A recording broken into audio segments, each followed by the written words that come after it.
जय हिंद साथियों। आज जो है एक इम्पोर्टेंट टॉपिक सीडीपी का जो महत्वपूर्ण टॉपिक है और यह टॉपिक आपको कम से कम कंप्लीट हो जाता है तो 4 से 5 नंबर तक आ जाता है। लगभग जीन पियाजे और लेव वैगोस्की दोनों मनोवैज्ञानिक अगर आप लोगों को कमांड है तो लगभग में 7 से 8 क्वेश्चन बन जाएगा और दोनों एक इम्पोर्टेंट सीडीपी का महत्वपूर्ण भाग है और भाषा में भी क्वेश्चन आ जाता है लेव वैगोस्की से। उसके बाद जीन पियाजे से एक आध क्वेश्चन आपके मैथ महत्वपूर्ण टॉपिक है और इसके बारे में जो भी पॉइंट है अगर माइंड में है, अगर याद है तो इससे रिलेटेड क्वेश्चन जितना पूछा गया है और आने वाला परीक्षा में जितना पूछेगा लगभग सब बन जाएगा, कंप्लीट बन जाएगा। लेकिन पहले हम इसका कुछ कॉन्सेप्ट देख लेते हैं जो जीन पियाजे के महत्वपूर्ण बात क्या क्या है और उसके बाद नेक्स्ट पार्ट। अब जो है नेक्स्ट वीडियो जो बनेगा इसमें जीन पियाजे के अवस्था जो 4 प्रकार के गुणात्मक रूप से अवस्था है वह नेक्स्ट वीडियो में आप लोगों को अपलोड करूंगा। पहले जीन पियाजे के संज्ञानात्मक विकास के सिद्धांत देख लेते हैं। जो जीन पियाजे है वह संज्ञानात्मक विकास का सिद्धांत दिया है। पहला पॉइंट, यह स्विट्जरलैंड के मनोवैज्ञानिक थे। सिर्फ आपको यह स्विट्जरलैंड के मनोवैज्ञानिक आपके टेट एग्जाम में आता है, लगभग कहिए Bihar TET, UP TET, REET और के एग्जाम में यह सब आता है। लेकिन इससे जो कॉन्सेप्ट है ना जीन पियाजे संज्ञानात्मक कॉन्सेप्ट, उससे रिलेटेड सीटेट के एग्जाम में भर भर के क्वेश्चन आता है और इसे अवस्था या विकासात्मकता का सिद्धांत भी कहते हैं। ये भी याद कर लीजिए क्योंकि एग्जाम में आपको भाषा अलग करके देता है एग्जामिनर। अब जो है नेक्स्ट पॉइंट कहता है जीन पियाजे बच्चा में जैसे जैसे बच्चों में जैविक परिपक्वता आती है वैसे वैसे वह वस्तुओं के बारे में अपने दिमाग में कंसेप्ट बना लेते हैं। जीन पियाजे कहा अगर जैसे जैसे बच्चा में जैविक परिपक्वता आएगी वैसे वैसे वह वस्तुओं के बारे में दिमाग में कंसेप्ट बना लेगा। तो यह बात जीन पियाजे के बात है और यह क्वेश्चन भी पूछा गया है। अब जीन पियाजे कहा बच्चे सक्रिय ज्ञान निर्माता तथा नन्हे वैज्ञानिक है। यह भी बात जीन पियाजे ने माना है और जो संसार के बारे में अपने सिद्धांतों की रचना करते हैं। यह पॉइंट आप याद कर लीजिए, यही पॉइंट आपको सीटेट के एग्जाम में आता है। और जीन पियाजे के मानना जो महत्वपूर्ण है, अब जो पॉइंट है वह बार बार रिपीटेड होता है पॉइंट सीटेट के एग्जाम में। और यह पॉइंट आपको करने के बाद जो नेक्स्ट जो वीडियो बनेगा इससे रिलेटेड पार्ट 1 का प्रीवियस ईयर क्वेश्चन बनाएंगे। पार्ट 1 जो बनेगा अभी जीन पियाजे का, उसमें प्रीवियस ईयर क्वेश्चन पार्ट 1 के नेक्स्ट वीडियो में बनाएंगे। उसके बाद पार्ट 2 जो अवस्था, तो जीन पियाजे की जो भी अवस्था है 4 गुणात्मक रूप से, वह अवस्था कंप्लीट आपको कॉन्सेप्ट समझाया जाएगा और उसके बाद उससे रिलेटेड फिर नेक्स्ट वीडियो में आप लोगों को क्वेश्चन जो हाल फिलहाल में प्रीवियस ईयर है वह क्वेश्चन बताया जाएगा। तो आप कहता है जीन पियाजे का मानना है आत्म केंद्रित वाक और संज्ञानात्मक अपरिपक्वता का संकेत है। आप एक भी क्वेश्चन जीन पियाजे से नहीं छूटेगा। उसके बाद कहता है विचारों को सक्रिय हेर फेर कर्ता के रूप में। यह भी बात जीन पियाजे ने कहा बच्चों का जो विचार के सक्रिय हेर फेर कर्ता के रूप में देखना चाहिए। उसके बाद कहा पर्यावरण से निष्क्रिय रूप से पारित होना। जीन पियाजे कहा भैया पर्यावरण से निष्क्रिय रूप से पारित होता है और बच्चे द्वारा निर्मित होता है। मतलब निष्क्रिय रूप से पारित होने के बजाय बच्चे द्वारा निर्मित किए जाते हैं। क्या चीज?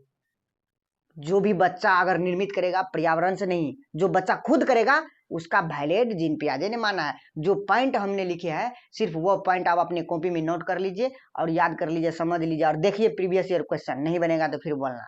उसके बाद कहता है जीन पियाजे पहले विचार यानी चिंतन आता है और बाद में भाषा होता है। लेकिन लेव वैगोस्की ने कहा पहले भाषा आता है बाद में विचार, जो भी मैंने पॉइंट लिखा है। उसके बाद बोला है जीन पियाजे पाठ्यक्रम को बच्चे के आयु समूह और वह चरण को ध्यान में रखकर तैयार किया जाना चाहिए। ये भी बात जीन पियाजे ने कहा है। पाठ्यक्रम जो भी पाठ्य पुस्तक तैयार कीजिएगा, जो भी आप पाठ्यक्रम दीजिएगा बच्चा को सॉल्व करने के लिए, वो आयु समूह और चरण को देखते हुए आप उसको दे सकते हैं।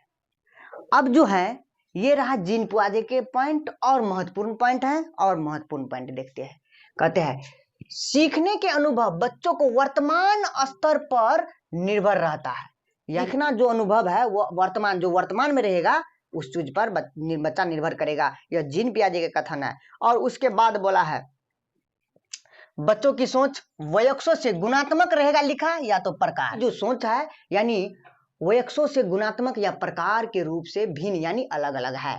ये बात कहा था जीन पियाजे का। यह की पॉइंट है जो आपके सीटेट में बार बार रिपीट होता है। और जो क्वेश्चन कराएंगे ना पार्ट 1 का तब क्लियर समझ में आ जाएगा जो कितना क्वेश्चन पूछा है। उसके बाद लेव वैगोस्की का कुछ महत्वपूर्ण टर्म है जो हम नेक्स्ट जो आने वाले वीडियो जो बनाएंगे वो लेव वैगोस्की पर बनाएंगे। जो लेव वैगोस्की सामाजिक संस्कृति का सिद्धांत दिया है उसके बाद इससे रिलेटेड लेव वैगोस्की से क्वेश्चन भी करवाएंगे। तो अभी फिलहाल थोड़ा सा पॉइंट लिया हूं लेव वैगोस्की के जो इसके दृष्टि से महत्वपूर्ण है। कहता है निजी वाक और स्वविनियमित में प्रभावित है। उसके बाद ये लेव वैगोस्की ने माना है सामाजिक संदर्भ में सक्रिय कर्ता के रूप में बच्चों को माना है लेव वैगोस्की। और लेव वैगोस्की ने बोला है पहले भाषा होगा बाद में विचार यानी बाद में चिंतन होगा। तो विचार की जगह पर कहीं कहीं विकास भी दे देता था, घबराना नहीं है। तो लेव वैगोस्की इतना पॉइंट फिलहाल याद कीजिए और माइंड में बैठाइए तत्काल। उसके बाद जो आने वाला वीडियो होगा लेव वैगोस्की का वो भी टॉपिक आप लोगों को क्लियर करवा देंगे। उसके बाद जो दोनों में समानता है देखते हैं पियाजे और वैगोस्की का सिद्धांत का प्रमुख समानता क्या है। यह बात आपको सीटेट के एग्जाम में बार बार 2 बार 3 बार यह बात आया है लेकिन हम लोगों को नहीं समझ पाते हैं तो हार्ड लगने लगता है। कहता है बच्चों की स्वयं की शिक्षा में संलग्नता और जुड़ा होता है। दोनों ने माना है बच्चे को स्वयं की शिक्षा जो है ना उसमें संलग्नता और जुड़ा होना चाहिए। पियाजे और लेव वैगोस्की का कहना है इसके सिद्धांत के अनुसार। अब देखते हैं जीन पियाजे का अवधारणा यानी कंसेप्ट जो महत्वपूर्ण है सीटेट के एग्जाम की दृष्टि से। चलिए देखते हैं पियाजे के और कुछ महत्वपूर्ण कंसेप्ट या पियाजे की अवधारणाएं। बात सेम हुआ। अनुकूलन क्या है? अनुकूलन के बारे में हम समझेंगे। कहता है वातावरण के अनुसार अपने आप को ढालना। वातावरण के अनुसार अपने आप को ढालना अनुकूलन कहलाता है। अब देखिए कैसे। मान लीजिए हम लोग अभी हिंदी भाषा में रह रहे हैं या सीख रहे हैं, सीखा है। अब मान लीजिए हम चले गए अमेरिका, वहां पर तो केवल इंग्लिश चलता है। तो लेकिन वहां पर क्या करेंगे, वातावरण तो वहां पर है इंग्लिश भाषा बोलने का, लेकिन हम तो सीखे हैं हिंदी। तो वहां पर जाएंगे तो उस अनुसार क्या करेंगे, उसके वातावरण के अनुसार थोड़ा थोड़ा सीखने का प्रयास करेंगे। और जो वहां का वातावरण इंग्लिश बजने का है वो हम लोग क्या करेंगे, उसके माहौल में ढल जाएंगे। उसी को हम कहेंगे अनुकूलन, जो वातावरण के साथ अपने आप को ढालना। अब जो है इसकी 2 प्रक्रिया होती है, आत्मसातकरण, इसी को दूसरा नाम है समावेशन। आत्मसातकरण क्या है, पूर्व ज्ञान को नए ज्ञान में जोड़ना, या कहीं कहीं लिखा रहता है शामिल करना। बात वही हुआ, पूर्व ज्ञान को नए ज्ञान में शामिल करना या जोड़ना, हम उसे क्या कहेंगे, आत्मसातकरण या समावेशन। अब इसका एग्जाम्पल समझते हैं। मान लीजिए आप किसी बच्चा को अब समझाते हैं, जो 4 पैर वाले यह कुत्ता है। आप एक डॉग को देखा, उसको तो आपसे बच्चा बोलेगा ये पापा पापा यह क्या है, तो आप बोलिएगा देखो इसका 4 पैर है और यह जो है ना कुत्ता है। अब थोड़ा देर बाद वह क्या किया, एक गधा को देख लिया। फिर उसने बच्चा क्या बोला, मम्मी मम्मी ये तो कुत्ता, देखो देखो कुत्ता। तो नहीं, तो वो क्या किया, बच्चा क्या किया, जो पूर्व ज्ञान जो था उसका पहले से वह नए ज्ञान में जोड़ दिया, वह गधा को भी कुत्ता समझने लगा। इसीलिए यह होता है आत्मसात। समायोजन क्या है, समावेशन और आत्मसातकरण तो क्लियर हो गया। अब जो है समायोजन, पूर्व ज्ञान को नए ज्ञान में जोड़कर परिवर्तन करना। यहाँ पर हम डायरेक्ट लिख दिए हैं, पूर्व ज्ञान को नए ज्ञान में परिवर्तन करना। आप देखिए, आपने जैसे अभी एग्जाम्पल लिए थे कुत्ता और गधा वाले। अब मान लीजिए कुत्ता तो बच्चा समझ गया था, जो 4 पैर वाले कुत्ता, तब उसको समझाना पड़ेगा जो हर 4 पैर वाले यानी हर 4 पैर वाले कुत्ता नहीं होता है, यह गधा है, यह घोड़ा है। और उसके बाद मान लीजिए अब उसने उड़ने वाले चीज को एक पक्षी दिखा दिया ऊपर में, तो आपको बच्चों को, तो मान लीजिए वो पक्षी देख लिया तो वो समझ गया जो उड़ने वाला चीज पक्षी है। लेकिन थोड़ा देर के बाद वह क्या क्या हेलीकॉप्टर उड़ते देखा, तो उसने बोला मम्मी मम्मी देखो पक्षी उड़ रहा है।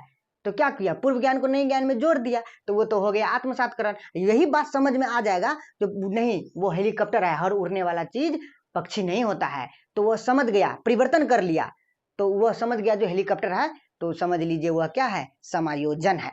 तो यह बात तो क्लियर हो गया समायोजन। अब संतुलन क्या है? आत्मसातकरण और समायोजन के बीच जो संतुलन करेगा ना, उसी को हम कहेंगे संतुलन समयाधारण। जो आत्मसातकरण और समायोजन का जो संतुलन करेगा उसी को हम कहेंगे समयाधारण। अब जो है असंतुलन क्या है? देखिए, नए अनुभव को नहीं समझ पाना, जैसे अभी एग्जाम्पल लिए थे, नए अनुभव को नहीं समझ पाना। मान लीजिए आप अमेरिका चल गए, वहां पर तो हमको इंग्लिश बोल रहे हैं, हम नहीं समझ पा रहे हैं उसका भाषा, तो नया अनुभव हो गया। जबकि हम अनुभव पीछे से हम हिंदी सीखे हुए हैं, तो नया अनुभव को नहीं समझ पाना, उसी अनुकूलन का इसमें सहारा लेना चाहिए। असंतुलन में अनुकूलन का सहारा देना आपका असंतुलन कहलाता है। नए अनुभव को नहीं समझ पाते हैं तो हम क्या कहेंगे? असंतुलन, और इसी में अनुकूलन का सहारा देकर असंतुलन को समझा देंगे। अब जो है अनुकूलन तो समझा दिए थे, वातावरण के साथ अपने आप को ढालना अनुकूलन कहलाता है।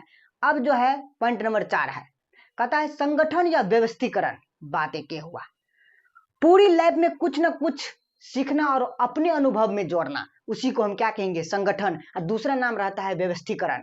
तो घबराना नहीं, व्यवस्थीकरण क्या है। अब स्कीमा क्या है? देखो, स्कीमा बहुत इंपॉर्टेंट चीज है। अब जो जीन पियाजे स्कीमा दिए थे, अब देखते हैं इसमें। स्कीमा मानव के दिमाग में जो चीज पहले से स्टोर होती है और वह उनका प्रयोग करके किसी विषय के प्रति धारणा बना लेती है, उसी को हम कहेंगे स्कीमा। अब तो नहीं समझ में आया, तो अब इसको थोड़ा एग्जाम्पल के अनुसार समझते हैं। मान लीजिए पहले से दिमाग में कुछ न कुछ स्टोर है। अब कहेंगे फॉर एग्जाम्पल जो दीपावली, तो दीपावली का आते आपको माइंड में क्या चलने लगा? ओहो, घर को सफाई करना है और दीप जलाना है दीपावली के रोज, और पूजा पाठ करना है, और पूरा नया नया कपड़ा पहनना है, उसके बाद मिठाई बांटना है आपस में दोस्त यार के बीच। तो यह आपको दीपावली सुनते ही माइंड में क्या आ गया? इमेज बन गया, जो हमको घर साफ करना है, पूजा करना है, उसके बाद नया कपड़ा खरीदना है, मिठाई बांटना है। तो यह इमेज आ गया ना माइंड में, इसी को हम कहेंगे स्कीमा। और यह बच्चों में जन्मजात होती है, याद रखना, बच्चों में क्या होती है? जन्मजात। अब उसके बाद जो है कुछ महत्वपूर्ण टर्म, बच्चों का संज्ञानात्मक विकास का क्रम है कुछ, जैसे क्रिया आधारित, छवि आधारित, संकेत आधारित। पहले क्रिया होगा, उसके बाद छवि होगा, उसके बाद संकेत। यह महत्वपूर्ण टर्म है। और उसके बाद नेक्स्ट टर्म जो है, जन्म से किशोर अवस्था तक बच्चों का विकास का क्रम। जो जीन पियाजे के कुछ कंसेप्ट था, लेकिन इसमें जन्म से किशोर अवस्था तक दे दिया था, इसीलिए इस टॉपिक को, इस कंसेप्ट को इस टॉपिक में ऐड कर लिया।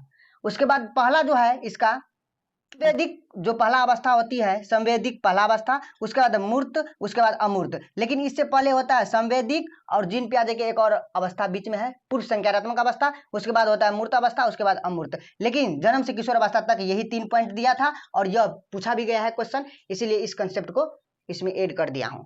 और उसके बाद एक और पॉइंट है, यह कंसेप्ट है संज्ञानात्मक विकास 4 है, लेकिन गुणात्मक रूप से क्या है? भिन्न है। संज्ञानात्मक विकास 4 है, लेकिन गुणात्मक रूप से भिन्न भिन्न है।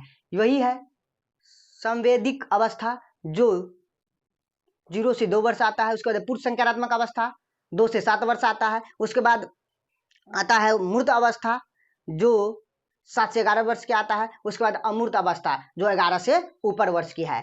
और यह जो अवस्था है आपको जीन पियाजे का नेक्स्ट पार्ट बनेगा, उसमें समझाया जाएगा। और पार्ट 1 का जो है प्रीवियस ईयर क्वेश्चन लगभग में करवाएंगे, एक अच्छा क्वेश्चन जो इससे रिलेटेड पूछा गया है। उसके बाद पार्ट 2 में विकास यानी कि जीन पियाजे की अवस्था के बारे में समझाएंगे, जो 4 अवस्था दिए हैं, महत्वपूर्ण है, वहां से भी क्वेश्चन भर भर के आता है, और जो इस कंसेप्ट को समझाया हूं भर के आता है। चलिए दोस्त, मिलते हैं प्रीवियस ईयर के साथ पार्ट 1 के वीडियो में। जो कंसेप्ट बताया है, इसी वीडियो के आधारित आपको प्रीवियस ईयर क्वेश्चन अपलोड कर दूंगा इसी चैनल पर। धन्यवाद, नेक्स्ट वीडियो में मिलते हैं।